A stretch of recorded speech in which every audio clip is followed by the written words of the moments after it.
Cazard, vous dressez le portrait de notre invité Julien Courbet. Julien Courbet, vous êtes né un 7 février comme Christine Angot, on s'en fout, Rémi Gaillard encore plus, mais surtout vous êtes né un 7 février comme Sergio Roberto. Non, possible. C'est pas possible. Sergio Roberto, l'enfant du club, qui est à la conclusion de ce dernier coup de pied arrêté. Alors je vous le dis tout de suite, ça démarre très mal. Donc voilà, ça démarre même très très mal mon petit bonhomme. Oui mon petit bonhomme, bravo. Non, pas bravo, désolé, mais moi je préfère encore Christine Angot, voire Rémi Gaillard, c'est pour te dire. Vous êtes né à Ézines. Eh ben, en Gironde, mais bien paumé. Non mais en fait c'est simple, Ézines, si tu sais pas où c'est situé, tu vois Taillan-Médoc. Non. Tu vois le Bouscat. Non. Tu vois Blanquefort. Non. Eh ben, en fait c'est pile entre les trois. Ah ouais d'accord. Donc globalement ce bled on s'en fout un peu, mais bon c'est bien de resituer pour se rendre compte d'où on vient et se dire d'où on est sorti. C'est important. Juste un mot, c'est la ville de Michel Curson. C'est pas vrai. Mais oui, Michel Curson Sérieux et des îles, mais bien sûr.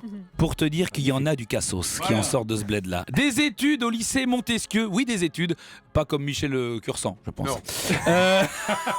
Très bon musicien par ailleurs. Oui, par ailleurs alors. Et au lycée Montesquieu de Bordeaux, Montesquieu, tribun, philosophe, penseur, maître penseur, un TPMP, comme on dit chez Socrate. Vous débutez à la radio sur la station Radio Angora.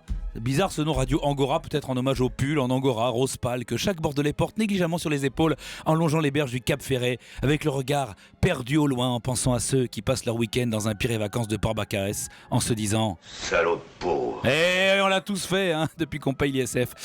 À part Thomas Autoroute, tellement gauche confort qu'il refuse tout mépris du bas peuple. Ah, le service public. Mais revenons à vous, Julien. Vous travaillez ensuite pour... Ça a l'air cool. Et vous êtes un vrai déconneur, vous faites vos grands débuts à la télé avec des grands humoristes comme Jacques Martin, Laurent Gérard, Virginie Lemoine. Oui, non, là, Virginie Lemoine, on n'a pas compris. Mais bon, merde, enfin, je vais encore me faire engueuler par Delphine Ernotte. Donc j'arrête. Bref, enfin, après un siphon fond, émission culte, la consécration, vous avez votre émission, sans aucun doute, où accompagné d'une équipe d'avocats et de médiateurs, vous vous donnez la mission de venir en aide aux... Salaud de pauvre !» Ah ouais, non, on ne dit plus ça, on est sur TF1, donc on dit des chers téléspectateurs maintenant. Donc vous venez en aide aux chers téléspectateurs victimes d'arnaque. Dans un instant, sans aucun doute. Nicolas Depréville s'est engagé jeudi avec Bordeaux.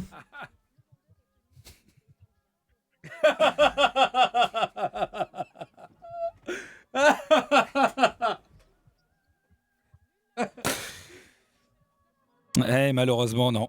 Votre émission ne pourra rien contre les arnaques subies par les Girondins de Bordeaux, Depréville, Costil, Cabano, Punge, Contento. C'est la limite du crime organisé. Et pour un supporter des Girondins comme vous, ça doit faire mal. Vous êtes un producteur, vous avez aussi produit Pascal le Grand Frère, un gros succès. Pascal le Grand Frère qui a mieux marché que Tout l'allant le Grand-Père, qui est un succès difficile.